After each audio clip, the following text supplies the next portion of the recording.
respectés dans l'Antiquité, ces guerriers ont inventé le camp militaire, la tactique du choc frontal, l'éducation prise en charge par l'État, un mode de vie et une esthétique qui aujourd'hui encore portent leur nom. Ce sont les Spartiates. Et voici leur histoire.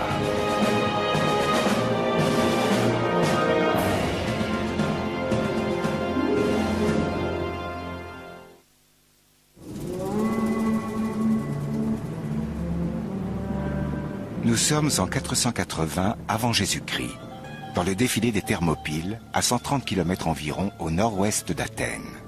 Le drame qui va se jouer ici va cristalliser à jamais l'essence même de Sparte. Cet événement exceptionnel, transmis de génération en génération, constitue dans notre mémoire collective un tournant historique. Ce concept de la bataille des Thermopyles est resté gravé dans la mémoire de la civilisation occidentale. Aux Thermopyles, la réalité a dépassé le mythe. Shakespeare lui-même n'aurait pas pu élaborer de tragédie plus épique. Une phalange de 7000 guerriers grecs marche sur l'envahisseur perse et son armée de plusieurs centaines de milliers d'hommes.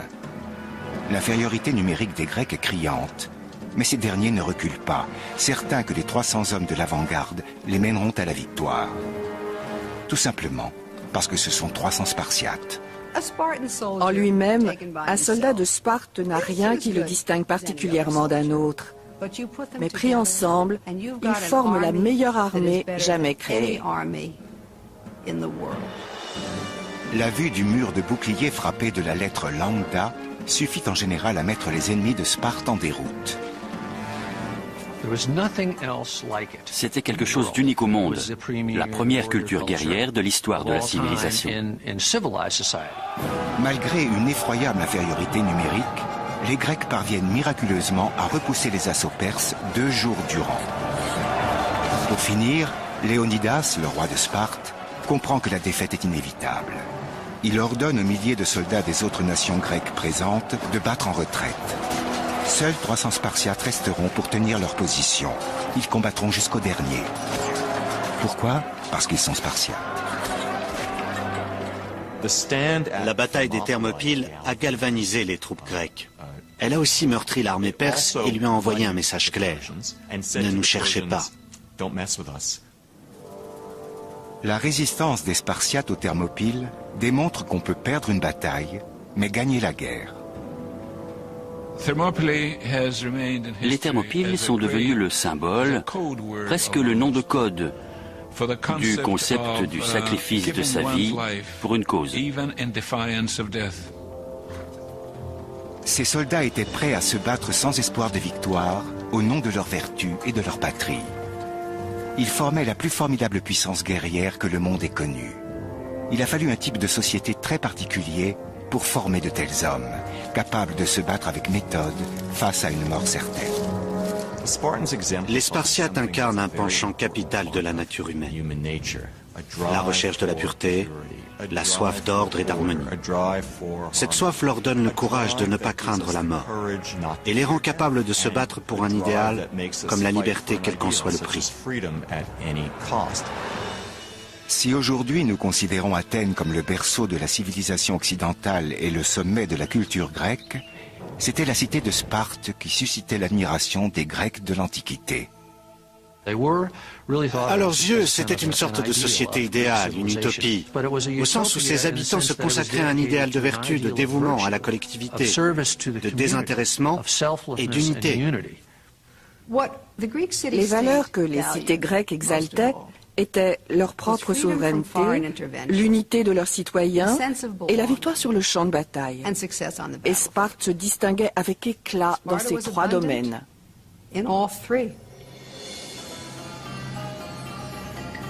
À la haute époque de Sparte, la Grèce est composée de plus de 1000 communautés autonomes, les cités-États.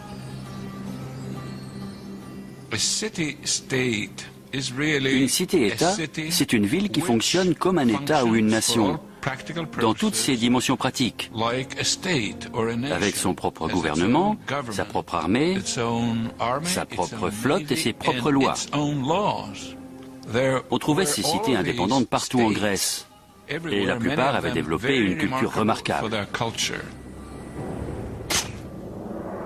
La fondation de Sparte remonte au XIIe siècle avant Jésus-Christ. Le monde antique connaît alors de grands bouleversements. La puissance égyptienne décline, tandis que le second empire babylonien est en plein essor. Selon la légende, Sparte est née dans la violence, lors d'une conquête. Vers 1150 avant notre ère, des envahisseurs venus du nord, se prétendant les descendants d'Héraclès, marchent vers le sud pour reconquérir ce qu'ils affirment être leur terre ancestrale. Le roi Lacédémone prend possession du centre de la péninsule du Péloponnèse et la nomme Laconie. Il baptise sa capitale Sparte, du nom de son épouse Sparta. Durant près de 4 siècles, jusqu'aux alentours de 750, Sparte est la capitale religieuse, culturelle et politique de la Laconie. L'art et la musique s'y épanouissent. Sparte est renommée pour ses chœurs de jeunes filles. La ville a aussi développé une céramique dont elle a fait commerce et elle est réputée pour ses ouvrages en bronze. Voici quelques exemples du raffinement de l'art laconien. Après le 7e siècle avant Jésus-Christ, toute trace de fabrication de ces objets disparaît. C'est comme si les Spartiates avaient tout simplement cessé d'en faire. L'abandon des arts visuels, qui sont très présents partout ailleurs, est clairement un choix délibéré. Cette décision coïncide avec un grand tournant de l'histoire de Sparte, les guerres de Messénie. À cette époque, l'explosion de sa population contraint la cité-État à chercher de nouvelles terres et de nouvelles sources d'alimentation. Ils ont résolu leur problème en annexant une région entière, plus grande et plus peuplée que ne l'était Sparte. Ce choix va déterminer le cours de l'histoire de la cité pour les 3 siècles qui vont suivre. Ils jettent leur dévolu sur la Messénie, une autre communauté dorienne établie à l'ouest de la Laconie. C'est la conquête de la Messénie et ses contre-coups qui vont révéler l'originalité et l'étrangeté de Sparte. La Messénie est fertile et son agriculture est florissante. C'est de cette province que viennent aujourd'hui les célèbres olives de Kalamata. Mais elle dispose aussi de très riches gisements de fer, une matière première cruciale dans l'équipement militaire grec. Sparte a besoin de la Messénie. Mais les Messéniens ne vont pas se rendre sans résistance. La guerre a été longue et difficile. Les Spartiates n'ont pas pu dompter les Messéniens facilement ni rapidement. La première difficulté est tout simplement d'ordre topographique. Le Tégète culmine à 2400 mètres. Bien sûr, les Spartiates n'ont pas franchi les sommets. Ils les ont contournés. Mais cela implique de faire un long détour et donc de s'éloigner considérablement de leur base. Les Messéniens étaient sur le point de créer leur propre cité-État. Ils ont résisté. Ils ont tenté de conserver leur indépendance, mais les Spartiates ont fini par les conquérir. Il faut presque un siècle aux Spartiates pour soumettre la totalité de la Messénie. Au 7e siècle avant Jésus-Christ, Sparte contrôle une région de 8000 km², devenant ainsi la plus grande cité-État de Grèce. Forcés à travailler dans les champs, les Messéniens sont réduits au statut de serfs, les ilotes. L'ilotisme est une sorte de servage. Un ilote s'occupe d'une ferme et doit réserver une certaine partie de sa production à son maître. Chaque ferme ilote est attribuée à un maître spartiate. Cependant, ce dernier ne possède pas l'ilote. Ce n'est pas son esclave. Il ne peut ni le vendre ni l'acheter. Aucune autre cité-État n'avait encore essayé d'asservir un peuple entier. Les Messéniens sont environ 250 000 et Sparte compte à peu près 10 000 guerriers. Ils sont donc en nombre largement inférieur. Sparte est une nation en état de siège permanent. En ce sens, on pourrait la comparer à l'Israël d'aujourd'hui. Bien sûr, il existe de nombreuses différences entre les deux situations, mais il reste que les questions de sécurité nationale sont cruciales pour les Spartiates. Cette situation va pousser Sparte à réorganiser sa société de fond en comble.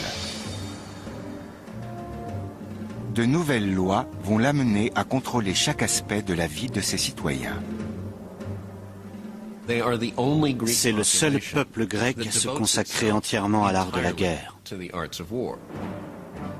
Selon l'historien grec Plutarque, l'architecte de cette cité guerrière est un Spartiate du nom de Lycurgue. On raconte que celui qui allait devenir le législateur de Sparte a parcouru la Méditerranée pour étudier les meilleures institutions politiques et militaires de la Crète, d'Ionie et d'Égypte. Il a également consulté l'oracle de Delphes où, dit-on, il a reçu les conseils de la bouche d'Apollon lui-même. Ces nouvelles directives vont instaurer une discipline faisant de Sparte une société militaire très organisée.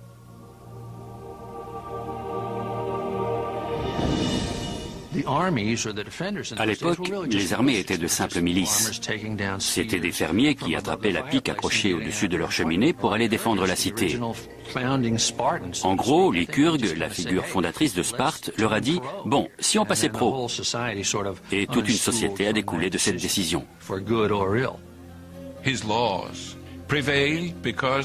Ces lois se sont imposées parce qu'elles étaient revêtues de l'autorité de l'oracle de Delphes. L'oracle avait dit qu'il fallait s'y soumettre comme si elles étaient d'origine divine.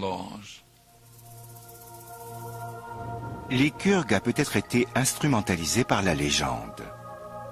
Il demeure que pour les Spartiates, c'était bien la sagesse dispensée par Apollon qui leur avait permis de créer le schéma directeur de leur cité. La société spartiate est de type pyramidal. La partie supérieure est composée d'une élite d'environ 10 000 hommes, les homoi, c'est-à-dire les égaux ou les semblables. En théorie, ils disposent des mêmes richesses et des mêmes droits civiques. Le but était de créer une société d'égaux, une armée qui pourrait se battre sans jamais craindre les dissensions, toujours unie. Tout allait dans le sens de l'homogénéité, de la similitude. C'était l'une des clés du système spartiate, dont les maîtres mots étaient stabilité, ordre et obéissance. Après les homoi, on trouve une catégorie composée de 50 000 à 60 000 personnes libres vivant dans toute la Laconie, pour la plupart dans les environs de Sparte. Ce sont les périèques, ceux qui habitent autour. Ils étaient libres, mais ils ne pouvaient pas prendre de décision d'ordre politique. Ils étaient aussi obligés de suivre les Spartiates dans tous leurs choix. Les périèques composent une classe moyenne sans droit de vote, pourvoyant aux besoins des homoi. La majeure partie du commerce, de la production et de l'artisanat, et de la fabrication de ces armes qui étaient nécessaires à la société spartiate, était assurée par les périèques. C'était le moteur qui faisait tourner la machine. Grâce à eux, les pairs de Sparte pouvaient consacrer tout leur temps à l'entraînement athlétique et à la guerre. Tout ce qui n'est pas essentiel au fonctionnement de la machine est éliminé. L'un des prix à payer pour que cette solution fonctionne, c'était la pauvreté culturelle qu'ils se sont imposés. La création artistique requiert un degré de liberté qui aurait été dangereux. Tout en bas de l'échelle et largement supérieur en nombre se trouvent les ilotes. Les épouses et les filles de l'élite spartiate gèrent les affaires domestiques. La seule charge des égaux consiste à s'occuper de ce que les Grecs appellent la police, la cité-État. Ils étaient prêts à prendre des mesures drastiques pour donner naissance à une forme de société complètement inédite à l'époque et qui est restée un cas unique dans l'histoire. Au cours des décennies qui vont suivre, Sparte va mettre au point un système étatique destiné à contrôler ses citoyens du berceau à la tombe.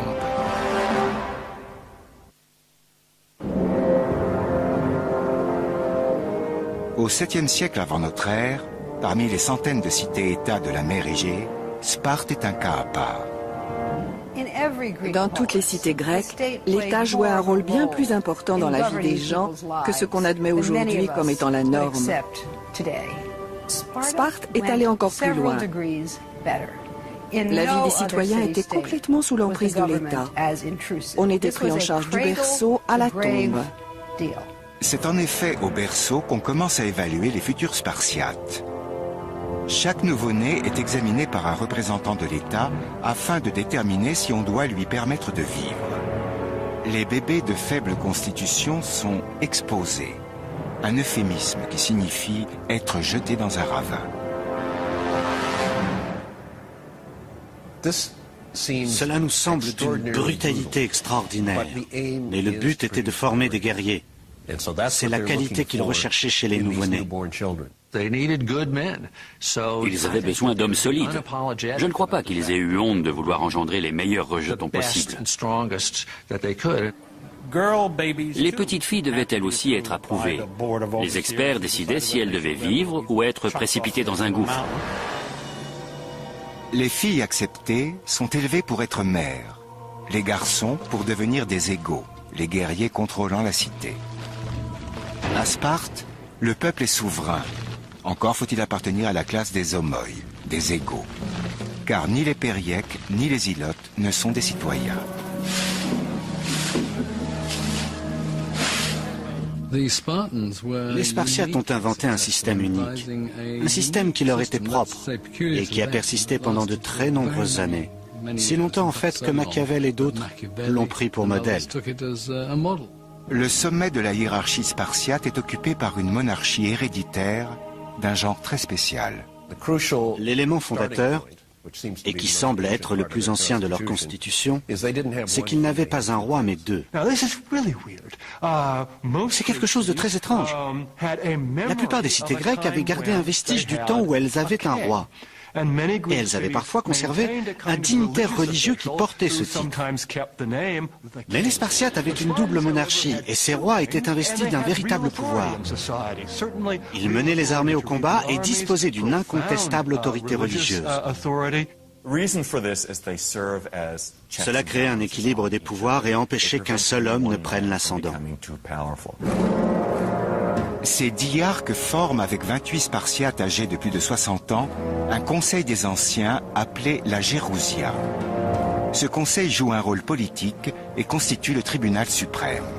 Sparte était une sorte de gérontocratie. Les anciens gouvernaient. Certaines charges ne pouvaient revenir qu'aux vieillards. L'une des raisons qui explique cela, c'est que ceux qui parvenaient à un âge avancé dans un tel environnement étaient nécessairement des hommes d'exception. Après la Gérousia, on trouve l'Assemblée des citoyens formée par tous les égaux de plus de 30 ans. C'est la moins puissante des instances politiques de Sparte. Cette assemblée n'est pas faite pour prendre des décisions. Elle se contente de suivre les ordres donnés par ceux qui ont déjà déterminé la direction que va prendre la cité. En fait, ces membres se contentent de crier « Très bien, allons-y, faisons-le » quand on leur propose les lois. Au sommet de cette organisation se trouve un directoire de 5 hommes appelé Éphore. Ils prennent des décisions d'ordre militaire, sont responsables du système éducatif et disposent d'un droit de veto considérable, y compris sur les rois. Leur pouvoir n'est pas pour autant absolu, car leur mandat ne dure qu'1 an, et ils doivent rendre des comptes à l'Assemblée. À la fin de leur mandat, les efforts passaient automatiquement devant un tribunal. C'est un peu comme si nos présidents d'aujourd'hui, à la fin de leurs 5 années de mandat, devaient répondre de leurs actes devant des juges. Le but de la Constitution était d'empêcher quiconque, ou une quelconque instance politique, de devenir trop puissante. Et il semble que cela ait bien fonctionné. Comment fait-on avancer les choses quand tant de gens vous barrent le passage? C'est simple. Ce système était précisément conçu pour qu'on ne puisse pas faire avancer les choses. Son but était d'empêcher le changement. Et c'était terriblement efficace. Pendant près de 400 ans, Sparte va bénéficier du gouvernement le plus stable de l'histoire de la Grèce antique. Mais le fait est qu'il ne s'agit pas d'une démocratie. La liberté des citoyens est un élément central de la démocratie. La liberté de s'exprimer, de voter en conscience. La liberté d'expression ne faisait pas partie de la société spartiate.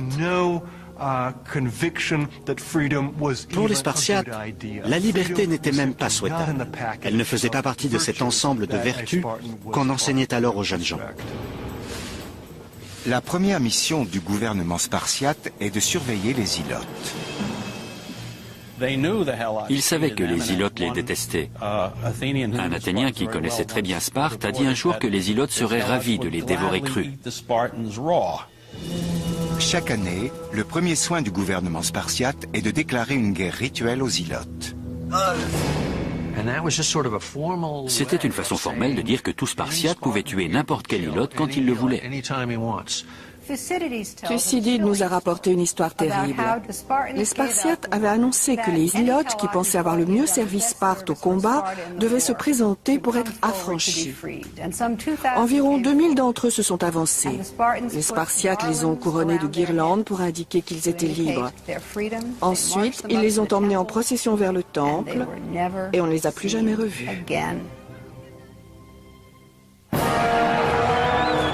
Outre cette guerre rituelle et continuelle contre les Ilotes, la priorité du gouvernement est de légiférer pour régler tous les aspects du quotidien en Laconie. Ils faisaient la même chose tous les jours. Ils se mariaient à peu près au même âge, ils s'habillaient pareil, ils parlaient et agissaient de la même façon.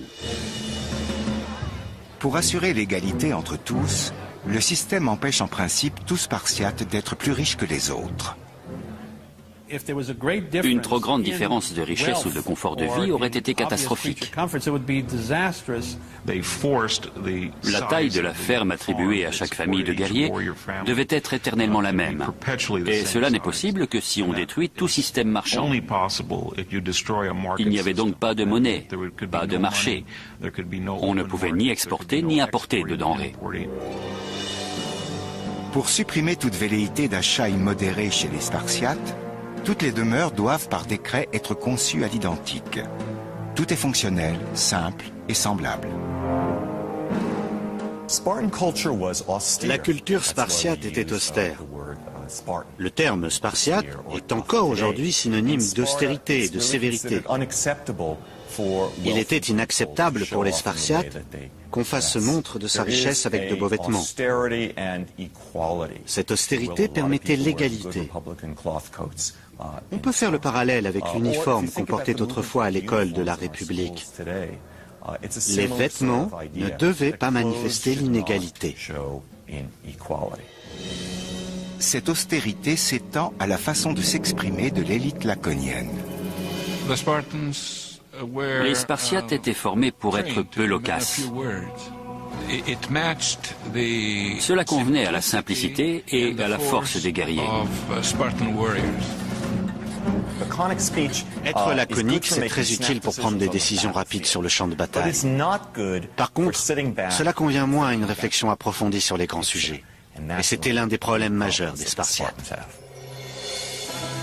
Pour conserver la pureté du système, la politique étrangère est tout aussi laconique, avec interdiction de se mêler aux étrangers. Ils ne voulaient pas que les étrangers en apprennent trop sur Sparte, et moins encore que les Spartiates en apprennent trop sur le reste du monde.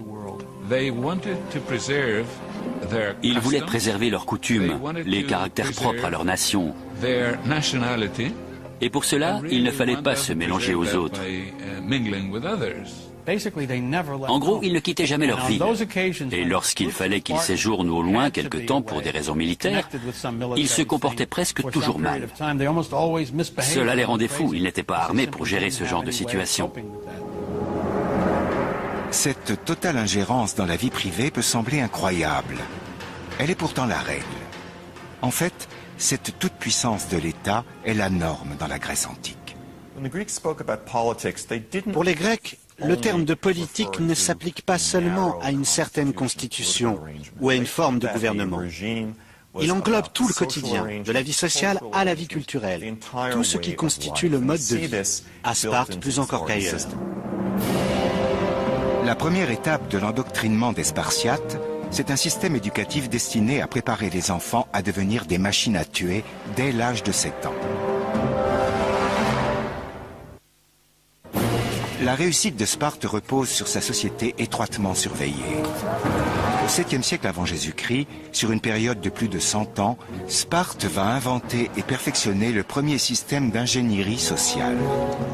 Dès leur naissance, ces citoyens sont sous la coupe de l'État.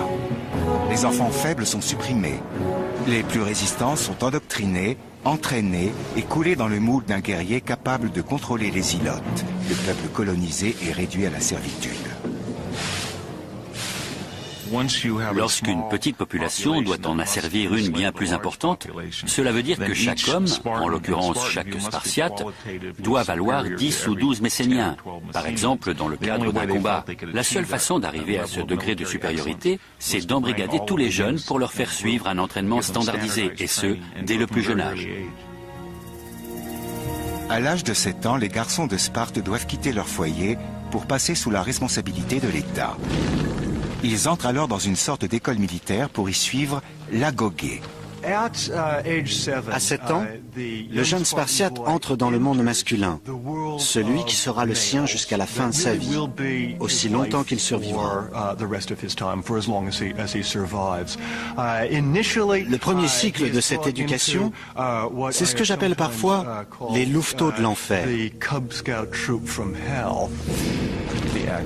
L'agogé va durer 15 années, pendant lesquelles on va les préparer à se battre. Dans un registre historique différent, on raconte que le général Patton aurait dit « Je ne veux pas que vous tuiez pour moi, je veux que vous mouriez pour moi ». Cela aurait pu s'appliquer aux Spartiates. Ils se préparaient à mourir. Le premier cycle de l'agogé va de 7 à 12 ans. Les enfants sont sous la responsabilité du pédonome. Ce dernier leur enseigne les rudiments de lecture et d'écriture et il leur donne une première éducation physique. La discipline et les punitions sont souvent dispensées par des garçons de la tranche d'âge supérieure. Pour vous représenter la chose, imaginez que ce soit les petits durs du collège qui vous prennent en charge quand vous entrez à l'école élémentaire. Ce système éducatif tirait parti de la cruauté que peuvent parfois avoir les enfants les uns envers les autres. Ces garçons apprenaient dès leur plus jeune âge à obéir aveuglément aux ordres donnés par n'importe quel supérieur. C'était quelque chose de tout à fait terrifiant. La mission principale de ce premier cycle est d'endurcir les jeunes garçons pour les habituer à une vie de rigueur. Le système éducatif spartiate était fait pour mettre les individus à l'épreuve et éradiquer toute trace de faiblesse. Toute sa vie de soldat, le soldat spartiate se savait surveillé par ses pairs. On le guettait en permanence au cas où il montrerait de la faiblesse et pour voir s'il était vraiment à la hauteur. La règle de l'agogé, c'est le test permanent. Peux-tu encaisser ça? Es-tu assez solide? Es-tu assez fort pour être un homme, un Spartiate? C'était la méthode dure, portée à l'extrême. Les filles reçoivent aussi une éducation stricte, mais à la maison. Elles étaient éduquées depuis l'enfance pour être résistantes. Elles étaient sportives et, dans une certaine mesure, autonomes.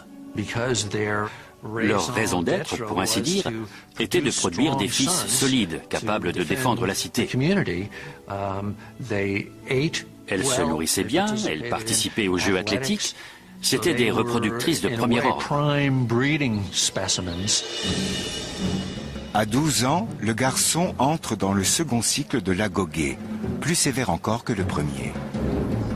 Chaque petit Spartiate reçoit alors un manteau unique qui sera son seul vêtement pour toute l'année. On le fait aussi aller pieds nus. Le but est de l'endurcir à la fois physiquement et moralement.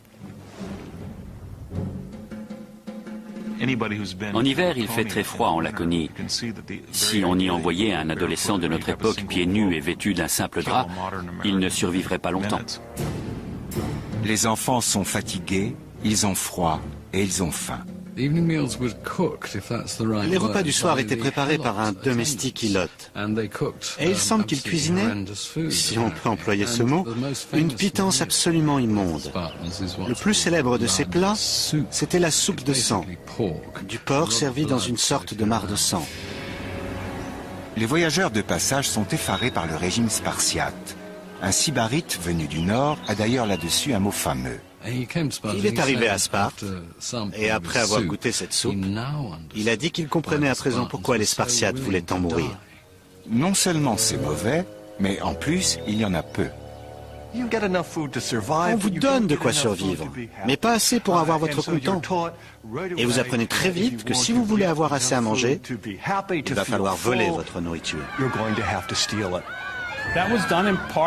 C'était fait pour qu'il soit vif, mais aussi pour leur enseigner les réflexes nécessaires à la survie. Un Spartiate devait, si nécessaire, savoir trouver de quoi manger dans la campagne pour rester en vie. Un enfant spartiate surpris à voler était puni. Mais un enfant qui ne volait pas était considéré comme une mauviette. Ceux qui s'épanouissaient, c'étaient les meilleurs voleurs, ceux qui ne se faisaient jamais prendre. Selon Plutarque, les jeunes Spartiates étaient capables d'aller très loin pour ne pas se faire prendre. Il nous a transmis une anecdote à ce sujet. Un garçon avait volé un renardeau pour le manger. Ayant eu peur d'être découvert par son supérieur, il avait caché la bête sauvage sous son manteau. Plutôt que d'être découvert, il avait préféré se faire dévorer le ventre par l'animal prisonnier de son vêtement, et il en était mort. Durant toute l'Antiquité, cette histoire a été citée en exemple de la détermination spartiate. Ce garçon avait si bien appris à rester stoïque, à contrôler sa douleur, à respecter ses supérieurs, qu'il s'est laissé dévorer les entrailles. Ce qui rend nécessaire l'endurcissement et l'endurance des adolescents de Sparte, c'est le type de combat qui les attend à l'âge adulte. La force de la phalange se mesure à son élément le plus faible. Il est donc absolument fondamental de s'assurer que tous ces éléments sont de même force. Et les plus faibles sont tout simplement éliminés. On disait des Spartiates que c'était la seule nation pour laquelle la guerre apportait un doux changement. La goguet vise à éliminer les mauvaises pousses. Les garçons doivent sans cesse passer des épreuves de force, de souplesse, d'endurance et d'astuce. L'échec est sévèrement puni. Lors des festivités annuelles du sanctuaire d'Artémis Orthia, les Spartiates se réunissent pour assister à l'épreuve de ce qu'on pourrait appeler le vol de fromage. Les jeunes gens de Sparte étaient divisés en deux groupes. Les uns devaient essayer de voler les fromages empilés sur l'autel, et les autres devaient les fouetter pour les en empêcher. Dans ces mêlées féroces, il pouvait arriver qu'un participant trouve la mort. Les épreuves que les jeunes Spartiates devaient endurer sont en quelque sorte la préfiguration sanglante de nos bizutages d'aujourd'hui. Et il est certain que nombre de garçons échouaient dans cette épreuve et en mouraient.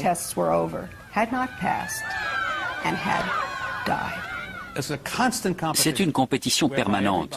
Chacun est sans cesse jugé et évalué. Les vainqueurs se voient conférer divers avantages et honneurs. Voilà ce que c'est d'être Spartiate. Un homme éduqué pour être semblable aux autres et subordonner son individualité à la collectivité, et en même temps pour devenir un être supérieur. Pour le guider durant son éducation, chaque garçon doit prendre un mentor, un homme plus âgé avec lequel il nourra une relation pour la vie. Le mentor avait la responsabilité du garçon qui lui était confié. Il devait veiller à ce que son entraînement soit approprié, mais aussi à l'élévation de ses manières et de son caractère. La question de savoir si cette relation étroite est également d'ordre sexuel continue de faire débat dans le monde savant. Très souvent, dans les situations dans lesquelles les femmes sont exclues, comme par exemple dans le cas d'une campagne militaire ou d'un événement de même acabit, je crois que la possibilité statistique d'une relation de type homo-érotique est beaucoup plus élevée.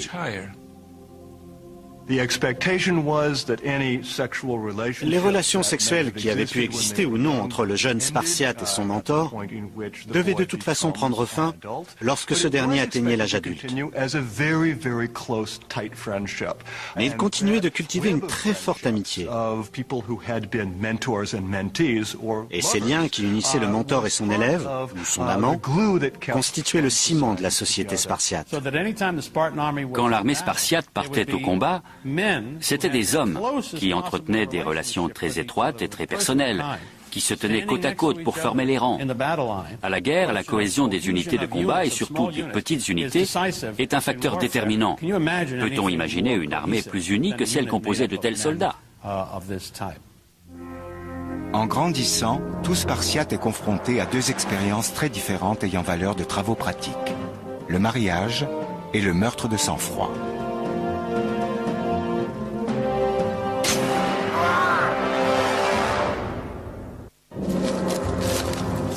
Sparte a non seulement inventé le concept de discipline militaire, mais l'a encore perfectionné au moyen d'une structure sociale unique dans laquelle l'entraînement des futurs soldats commence à l'âge de 7 ans.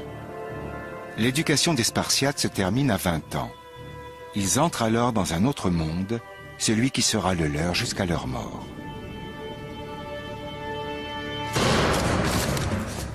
Mais avant, ils doivent subir une ultime épreuve. Les adolescents les plus prometteurs sont sélectionnés pour la cryptie. Les participants sont autorisés à tuer des ilotes comme bon leur semble. Ils doivent camper en dehors de Sparte, user de toutes leurs ressources pour survivre et, à la faveur de la nuit, assassiner des ilotes. La cryptie peut être considérée comme la réinterprétation d'un rite de passage à l'âge adulte. On sait que dans de nombreuses cultures, on doit prouver qu'on est un homme en accomplissant un exploit.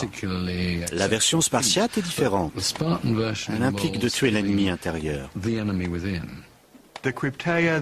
La cryptie consistait à prendre les meilleurs et les plus intelligents des jeunes Spartiates et à les utiliser pour terroriser les ilotes, c'est-à-dire ceux sur qui reposait le bon fonctionnement de leur société. Les ilotes qui étaient particulièrement bons, beaux, qui avaient apporté par exemple certaines innovations agricoles ou de façon plus générale, qui avaient quelque chose d'un peu exceptionnel, vivaient dans la peur continuelle des cryptes. Parce que si ces derniers découvraient leur existence, ils n'avaient de cesse de les tuer.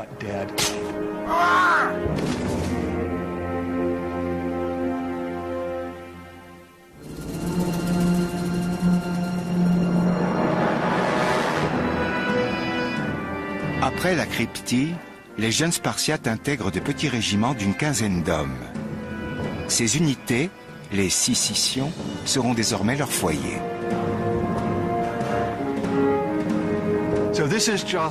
C'est un moment clé dans la vie de tout Spartiate. Il doit être accepté dans un régiment. Tout ce qui a précédé, tout ce qu'il a accompli jusqu'à présent, l'a été dans la perspective d'être accepté. Si le Spartiate se doit en premier lieu à son régiment, il est aussi fortement encouragé à se marier pour procréer.